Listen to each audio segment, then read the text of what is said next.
Hello बच्चों, welcome to another session.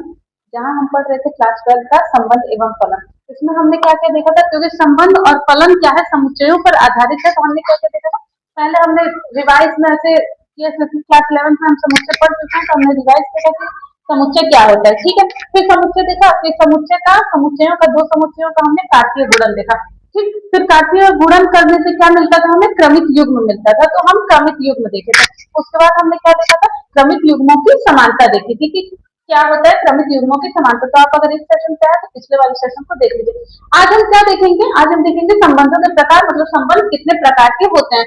इसमें mainly हम देखेंगे संबंध 7 प्रकार के होते हैं। ठीक है, जिसमें होता है रिक्त संबंध, सार्वत्रिक संबंध, तत्समक, प्रतिलोम, स्वतुल्य, सम्मित, संक्रामक। ठीक है, यही 7 संबंध होते हैं। जो ये उतना इम्पोर्टेंट नहीं है, ये 4 संबंध उतना इम्पोर्टेंट नहीं है, बट ये तीन संबंध ही आपके इम्पोर्टेंट है और एग्जाम में भी इन्हीं तीनों से क्वेश्चन आते हैं। ठीक है, अब ये तुल्यता संबंध ये क्या होता है, आज हम तुल्यता संबंध भी देखेंगे। तो तुल्यता संबंध सिंपल आप देखिए तो स्वतुल्य, सम्मित और संक्रामक, इन तीनों को मिलाने से इन तीनों के फलस्वरूप हमें तुल्यता संबंध प्राप्त होता है। मतलब जहाँ पे ये तीनों होते हैं वहां तुल्यता संबंध मिलता है। ठीक है, हम इसको आगे देखेंगे। पहले हम संबंध से स्टार्ट करते हैं। हम सारे संबंधों को एक एक बारी बारी से पढ़ेंगे। सबसे पहले हम देखते हैं रिक्त संबंध क्या होता है। अब हमने संबंध देखा था कि संबंध में क्या होता था कि अगर दो सेट है, कोई सेट ए सेट बी है, तो उसमें आपस में जब हम क्रमिक युग्म, जब हम कार्तीय गुणन कराते थे, तो संबंध क्या होता था, कोई स्पेशल एक कोई संबंध हमें प्राप्त होता था। मतलब वो किसी कड़ी द्वारा सेट ए और सेट बी जुड़े होते थे, तो उसी को हम क्या कहते थे, संबंध कहते थे। संबंध सिंपली संबंध से ही रिलेट करता है, मतलब कि दो चीजें आपस में जुड़ी हो, उनके बीच में कोई कड़ी हो। ठीक है, अब रिक्त संबंध की अगर बात की जाए तो क्या होता है, आर संबंध। आपको पता है आर संबंध को आर से डिनोट करता है। तो आर संबंध ऐसा हो जिसमें सेट ए के कोई भी अवयव स्वयं या सेट बी के किसी अवयव से संबंधित ना हो। अब इसका क्या मतलब है, मतलब इसके साथ है, अगर आप एग्जाम्पल के तौर पर देखें तो अगर ए इज इक्वल टू 1 2 3 है, ठीक है, और आपको एक संबंध दे दिया, ठीक है, आर मतलब संबंध आपको क्वेश्चन में क्योंकि देगा, तो संबंध आपको क्या दिया हो कि ए बी है। ठीक है, ए बी है such that A minus B is equal to 10। ठीक है, where A B is element of A. ठीक है, इसका मतलब क्या है, ये संबंध क्या कहता है, ए बी, कोई आप दो एलिमेंट उठाइए सेट ए से जिसमें ए और बी का माइनस कराने पे 10 मिलना चाहिए। ठीक है, अब देखिए, अब अगर हम क्या करें, अगर हम 1 उठाएं और 1 को 1 से माइनस कराएं तो कितना मिलेगा, 0 मिलेगा। अगर 1 फिर लिया, 1 से 2 को माइनस कराएं तो क्या मिलेगा, -1 मिलेगा। अगर 2 से 3 को कराया तो क्या मिलेगा, 1 मिलेगा। मतलब किसी भी दशा में, किसी भी केस में ये शर्त पूरा नहीं होगा। मतलब अगर हम दो एलिमेंट को उठाएं और उनका आपस में माइनस कराएं तो हमको 10 नहीं मिलेगा। ठीक है, तो इसका मतलब है कि ये शर्त पूरा नहीं हो रहा है। इसका मतलब है कि ये संबंध कैसे संबंध है, ये संबंध रिक्त संबंध है। आपको पता है जैसे हम लोग रिक्त समुच्चय को पाई से प्रदर्शित करते हैं, वैसे ही रिक्त संबंध को कैसे हम प्रदर्शित करेंगे, रिक्त संबंध को हम पाई से प्रदर्शित करेंगे। ठीक है, एक और चीज होता है कि फाई क्या होता है, फाई होता है सबसेट ए क्रॉस ए का, मतलब कार्तीय गुणन ए और ए का क्या होता है, उप समुच्चय होता है क्या, फाई। फाई उप समुच्चय होता है ए क्रॉस ए का। मतलब कि अगर आप ए लेंगे और ए लेंगे, दोनों का अगर आप कार्तीय गुणन कराते 1 2 3 और 1 2 3 कराते हैं, तो 1 से 1 1 1 1 2 1 3 ऐसे आपको अगर मिलेगा इसका कार्तीय गुणन, तो वहां पे फाई सबसेट होगा। क्योंकि हमने देखा था कि फाई क्या होता है, हर एक सेट का सबसेट होता है। तो फाई क्या होता है, हर सेट का सबसेट होता है और ए क्रॉस एक सेट हो जाएगा और उसका सबसेट हो जाएगा फाई। तो रिक्त संबंध हम ऐसे डिफाइन कर सकते हैं। अब हम आगे चलते हैं, सार्वत्रिक संबंध क्या होता है। तो आर संबंध समुच्चय ए का सार्वत्रिक संबंध होगा यदि ए का प्रत्येक अवयव ए के सभी अवयवों से संबंधित हो। मतलब कि अगर ए में जो भी हो, ए में जो भी हो 1 2 3 ये सब जो भी हो, अगर एक को उठाए तो वो इससे भी संबंध रखे, इससे भी और इससे भी। अगर इसको उठाए तो वो इससे भी रखे, इससे भी रखे, इससे भी रखे, इससे भी रखे। मतलब अगर एक किसी भी एलिमेंट को उठाए तो वो खुद से भी संबंध रखे और बाकी सारे अवयवों से भी संबंध रखना चाहिए। ठीक है, अब अगर एक एग्जाम्पल लेते हैं तो यहाँ पे मान लीजिए कि R is equal to A cross A है, ठीक, और फिर क्या है, ए इज इक्वल टू मान लीजिए क्या है, 1 2 3 है, ठीक, 1 2 3 है। फिर संबंध आर कैसे संबंध आर आपको अगर दिया हुआ है कि ए बी, ठीक है, such that A minus B mod is greater than equal to 0 where A B is element of A, मतलब कि ए से ए बी कोई भी दो एलिमेंट उठाना है, उन दोनों का आपस में अगर हम माइनस कराए, मॉड का मतलब हो गया मॉड ए माइनस बी का मतलब क्या हो गया कि कोई भी अगर आपको इसको माइनस करने में कोई भी दो डिजिट उठाते हैं, अगर माइनस करने में अगर आपको माइनस में कोई डिजिट प्राप्त होती है तो भी आप उसको प्लस में लिखेंगे, ठीक है। माइनस में अगर आपको कोई भी डिजिट प्राप्त हो तो उसको भी आप प्लस में लिखेंगे, तो मॉड का मतलब क्या होता है, सिंपल पॉजिटिव होता है, ठीक है। अब देखिए, अब ए बी कोई भी दो, आप कोई भी दो डिजिट उठाइए। अच्छा, अगर 1 और 2 उठाते हैं, 1 माइनस 2 करते हैं, -1 आएगा, लेकिन हम लिखेंगे क्या 1, ठीक है। एक बार खुद से खुद को उठाते हैं तो 1 माइनस 1 करते हैं तो कितना आएगा 0 आएगा, ठीक है। 2 माइनस 3 करके देख लेते हैं तो कितना आएगा -1, लेकिन लिखेंगे 1। तो क्या हो रहा है, ये भी 0 से बड़ा, ये 0 के बराबर, ये भी 0 से बड़ा, तो क्या होना चाहिए 0 या 0 से बड़ा होना चाहिए। तो 0 मिला या 0 से बड़ा हुआ, 0 से कम आपको कभी नहीं मिलेगा। आप किसी में से किसी को भी घटा के देखें तो 0 से कम आपको कभी नहीं मिलेगा, मतलब कि ये इस शर्त को पूरा कर रहा है, ठीक है, ये संबंध। तो ऐसा संबंध आपका क्या हो जाएगा, सार्वत्रिक संबंध हो जाएगा, जो खुद से भी एक एलिमेंट क्या करे, उस समुच्चय के सभी एलिमेंट से संबंधित हो, सभी एलिमेंट से संबंध रखता हो, तो उसको हम क्या कहते हैं, सार्वत्रिक संबंध कहते हैं। अब देखते हैं तत्समक संबंध क्या होता है।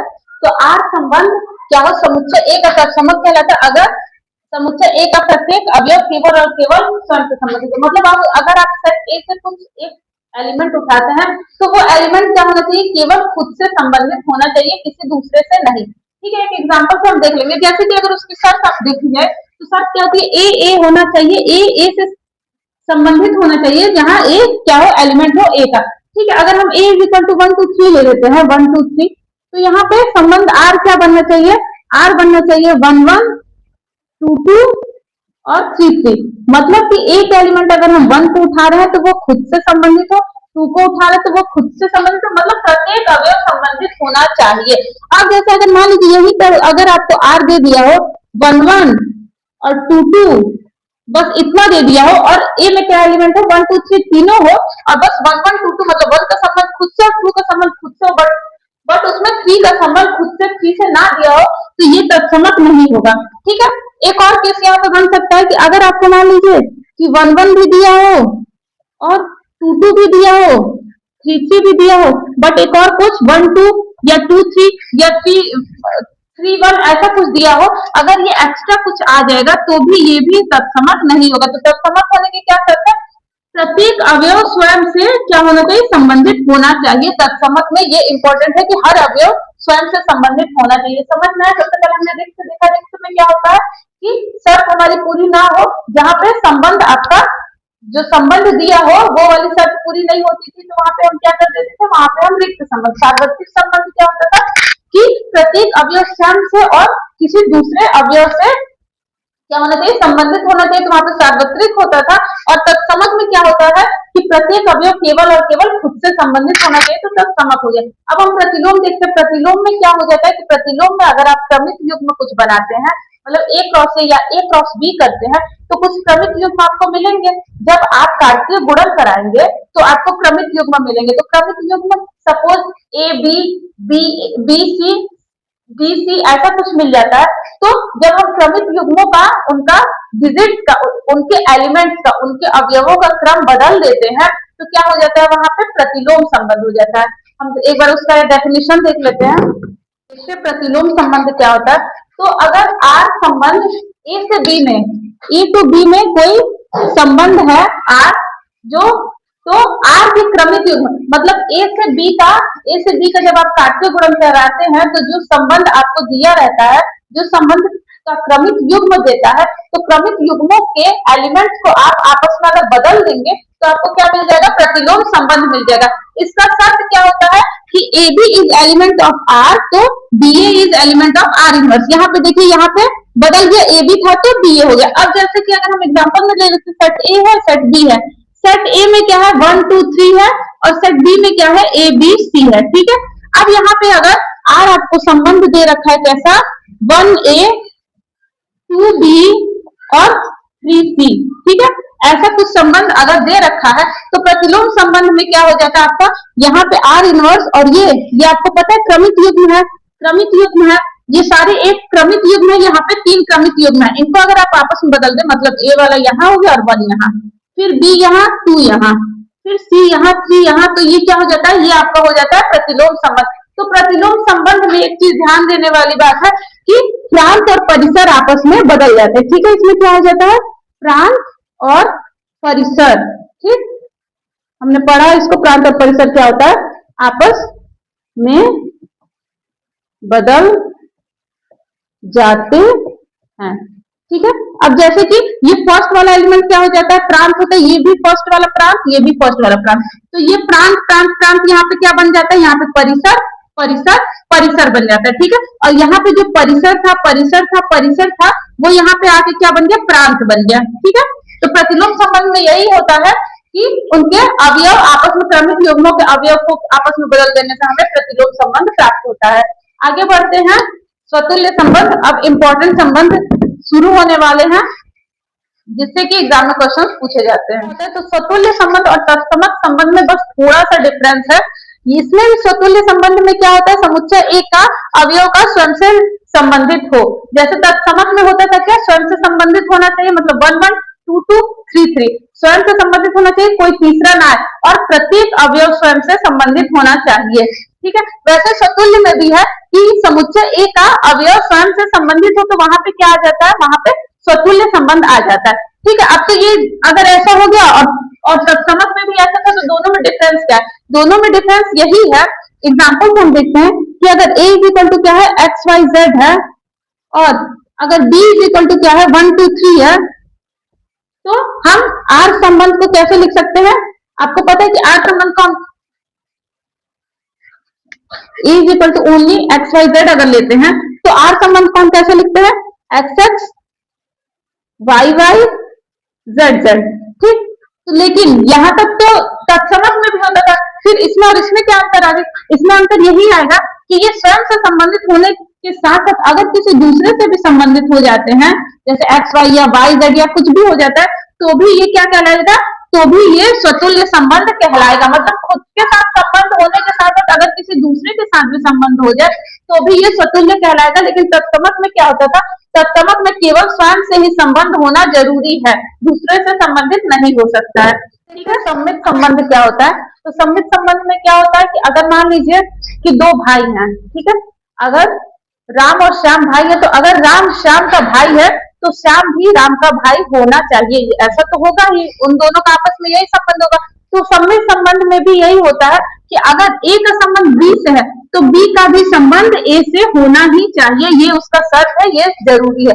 अब जैसे मान लीजिए कि अगर r इज इक्वल टू क्या है, 1 2 है, ठीक है, r इज इक्वल टू 1 2 है, तो उसी r में 2 1 भी होना चाहिए, तभी ये संबंध आपका सम्मित संबंध होगा। वहीं पे अगर r इज इक्वल टू 1 2 हो जाए, 2 1 हो जाए, फिर 2 3 भी हो जाए, फिर 3 1 भी हो जाए, तो ये सम्मित संबंध नहीं होगा। ठीक है, सम्मित संबंध में क्या होना चाहिए, ए बी से संबंधित है तो बी भी ए से संबंधित होगा। ये हो गए थे हमारे 2 एलिमेंट्स, अगर हम लेके चलते हैं तो उसका बाद। अब हम आगे देखेंगे सबसे इंपॉर्टेंट संक्रामक संबंध, वो क्या होता है, तो उसमें आपके 3 एलिमेंट्स आएंगे। तो अगर उसमें क्या होता है कि अगर ए बी से संबंधित है और अगर बी सी से संबंधित है तो ए भी सी से संबंधित होगा। देखते हैं उसका डेफिनेशन। अब देखिए संक्रामक संबंध में क्या होता है, यदि ए का संबंध बी से और बी का संबंध सी से है तो ए का संबंध भी सी से होना चाहिए। मतलब अगर ए बराबर बी है और बी बराबर सी है तो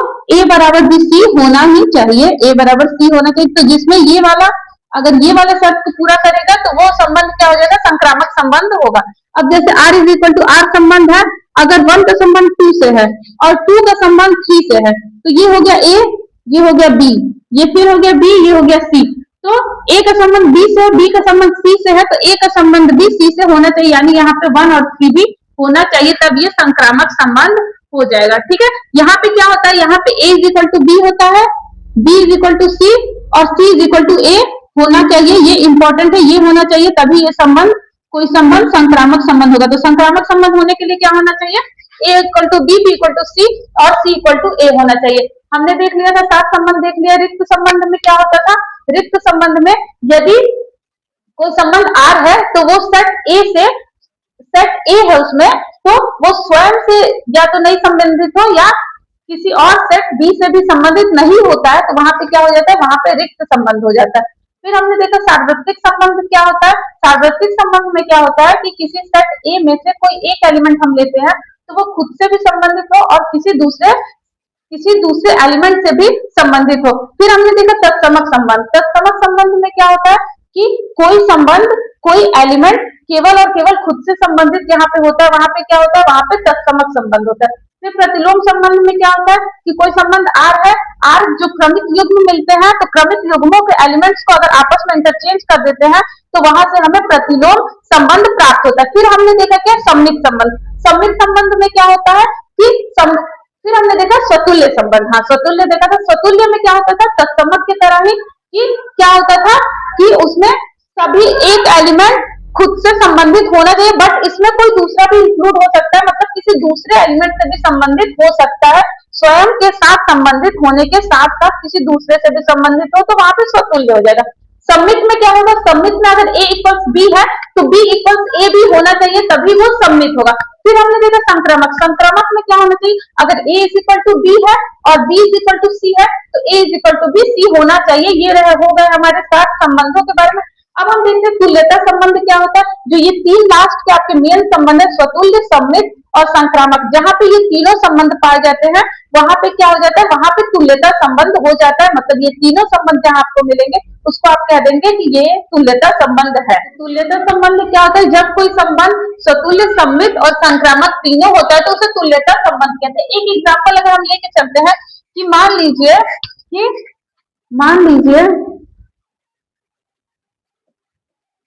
कि L1, L2, L3, ठीक है। मान लीजिए कि L1, L2, L3 या फिर केवल L अगर हम ले लेते हैं, मान लीजिए कि L क्या है, L सभी रेखाओं का समुच्चय, ठीक है। L क्या है, सभी रेखाओं का समुच्चय। एक सेट L है जिसमें कि सभी रेखाएं, अभी हमको पता नहीं है कि कौन सी रेखाएं हैं। फिर हम यहाँ पे अगर एक संबंध, मान लीजिए कि संबंध क्या दिया हो, आर संबंध दिया हो कि रेखाएं समांतर हैं, ठीक है। संबंध क्या है कि रेखाएं समांतर हैं। तो हमको जब अगर स्वतुल्य दिखाना होता है तो स्वतुल्य में क्या होता है कि खुद से खुद का संबंध होना चाहिए, किसी दूसरे से भी हो सकता है बट खुद से खुद का होना जरूरी है। तो स्वतुल्य में अगर हम देख लें, अगर हर रेखा क्या स्वयं के समांतर होती है, हर रेखा स्वयं के समांतर होती है, ठीक है। अगर मान लीजिए कि यहाँ पे हम एक रेखा लेते L1, एक रेखा लेते L2, एक रेखा लेते L3, क्योंकि हमें शर्त पहले, क्योंकि हमें संबंध पहले ही दे रखा है ना बच्चों की रेखाएं क्या है, समांतर है, तो स्वतुल्य की बात तो वैसे ही आपकी पूरी हो जाती है कि सारी रेखाएं क्या है, समांतर है, स्वयं के समांतर है। क्यों समांतर, क्योंकि सारी रेखाएं ऑलरेडी समांतर है, हमारे संबंध में दे रखा है। हमारे संबंध में क्या दे रखा है कि सारी रेखाएं क्या है, समांतर है। तो L1 खुद के समांतर होगी ना, L2 भी खुद के समांतर होगी, L3 भी खुद के समांतर होगी। तो स्वतुल्य की पुष्टि यहाँ से होती है कि हर रेखा स्वयं के समांतर है। अगर आप सममित देखें तो सममित में क्या होता है कि अगर A is equal to B है, अगर ए बी कोई क्रमिक युग्म है, A अगर संबंधित है B से तो B भी संबंधित होना चाहिए A से, ठीक है। अगर हम सममित में देखें तो अगर रेखा L1, L2 के समांतर है, अगर सममित की बात की जाए तो यदि अगर सममित की बात की जाए तो यदि नहीं लिख के, यदि रेखा L1, L2 के समांतर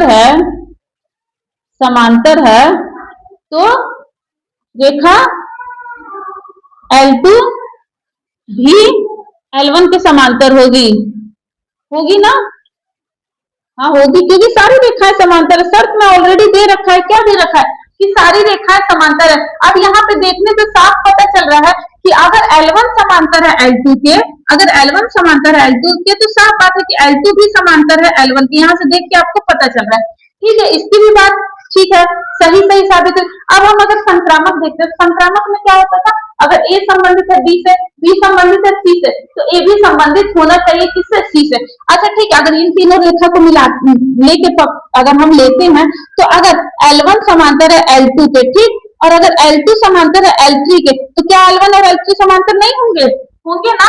सारी रेखाएं समांतर है तो ऑब्वियस सी बात है कि समांतर होंगे। तो संक्रामक की भी पुष्टि होती है यहाँ पे, कैसे, संक्रामक में ये हो जाएगा कि यदि L1 L2 के समांतर है, ठीक, L1 L2 के समांतर है, और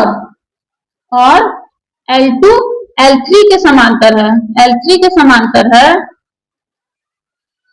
तो L1 भी L3 के समांतर होगी, या फिर L1 L3 के समांतर भी होगी, ठीक है। तो यहाँ पे ये तीनों संबंध आपको अगर मिल जाते हैं तो वहां पे क्या हो जाता है, तुल्यता संबंध हो जाता है। तो आज हमने क्या क्या पढ़ा, संबंधों के प्रकार देखे और तुल्यता संबंध देखा। ये तीनों संबंध ही आपका सबसे इंपॉर्टेंट है, और इन्हीं तीनों से आपको क्या आते हैं, क्वेश्चन देखने को मिलते हैं। अगले सेशन में हम एक्सरसाइज अपना करेंगे, एक्सरसाइज 1.1 करेंगे, ठीक है। हम सबसे पहला एक्सरसाइज इस चैप्टर का करेंगे अगले सेशन में। तो अगर आपको वीडियो अच्छी लगी है तो लाइक करें, अपने दोस्तों में शेयर करें, और हमारे चैनल को सब्सक्राइब कर लें। Thank you.